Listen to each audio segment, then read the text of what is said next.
பாகிஸ்தானில் லஷ்கர் இ தைபா அமைப்புடன் தொடர்புடைய சமூக வலைதள பிரச்சாரகரான அத்தில் அஸ்லாம் திடீரென உயிரிழந்த சம்பவம் பரபரப்பை ஏற்படுத்தியுள்ளது.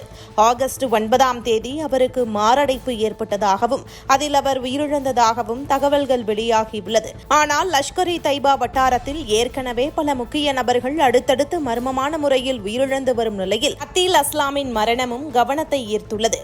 அத்தில் அஸ்லாம் சாதாரண சமூக வலைதள பயனாளர் அல்ல. லாகூரில் உள்ள பொறியியல் மற்றும் தொழில்நுட்ப பல்கலைக்கழகத்துடன் தொடர்பில் இருந்த அவர் மாணவர் அமைப்புகள் மற்றும் வெளியீடுகளில் செயல்பட்டிருக்கிறார். பின்னர் லஷ்கர் இ தைபாவின் சமூக வலைதள பிரச்சார நடவடிக்கைகளுடன் இணைந்து செயல்பட்டதாக தகவல்கள் வெளியாகின. குறிப்பாக இளைஞர்களை குறிவைத்து தீவிரவாத கருத்துக்களை பரப்பும் நடவடிக்கைகளில் அவர் ஈடுபட்டதாக சொல்லப்படுகிறது. உலகம் முழுவதும் இளைஞர்களை வைத்து கலவரத்தை தூண்டும் வகையில் செயல்பட்டு வந்திருக்கிறார். நேபாளம், இந்தியா, வங்கதேசம் என பல்வேறு நாடுகளில் கலவரத்தை தூண்ட சமூக வலைதளத்தை பயன்படுத்தி கருத்துக்களை பகிர்ந்திருக்கிறார். இதனால் ஹபீஸ் சையதின் வட்டாரத்திலும் அத்தீஸ் அஸ்லாமின் பெயர் முக்கியத்துவம் பெற்றது. லஷ்கர் இ தைபாவின் நிறுவனர் ஹபீஸ் சையத் இந்தியாவுக்கு எதிரான பயங்கரவாத நடவடிக்கைகளுடன் நீண்ட காலமாக தொடர்பு படுத்தப்பட்டவர். அவரது அமைப்பின் பிரச்சார நடவடிக்கைகளில் அத்தில் அஸ்லாம் செயல்பட்டதாக வெளியாகியுள்ள தகவல்களே அவரது திடீர் மரணத்தை மேலும் பேசுபொருளாக்கியுள்ளது.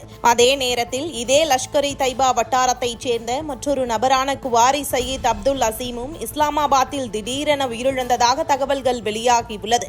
உணவகத்தில் சாப்பிட்டுவிட்டு பள்ளிவாசலுக்கு சென்ற அவர் அங்கு திடீரென மயங்கி விழுந்து உயிரிழந்திருக்கிறார். இது ஒரு புறம் இருக்க, லஷ்கர் இ தைபாவைச் சேர்ந்த 30க்கும் மேற்பட்டோர் கடந்த சில ஆண்டுகளில் பாகிஸ்தான் மற்றும் பாகிஸ்தான் ஆக்கிரமிப்பு காஷ்மீர் பகுதிகளில் அடையாளம் தெரியாத நபர்களால் கொல்லப்பட்டதாக அந்த அமைப்புடன் தொடர்புடைய ரிஸ்வான் ஹனீஃப் தெரிவித்திருக்கிறார். இந்த தொடர் சம்பவங்களுக்கு பின்னால் யார் இருக்கிறார்கள் என்பது இதுவரை தெளிவாக தெரிய வரவில்லை. அத்தில் அஸ்லாமின் மரணம் குறித்து தற்போது வெளியாகியுள்ள தகவல் மாரடைப்பு என்பதுதான். அவரது மரணம் வெளிப்புற தாக்குதலால் ஏற்பட்டது என்பதற்கு உறுதியான ஆதாரம் வெளியாகவில்லை.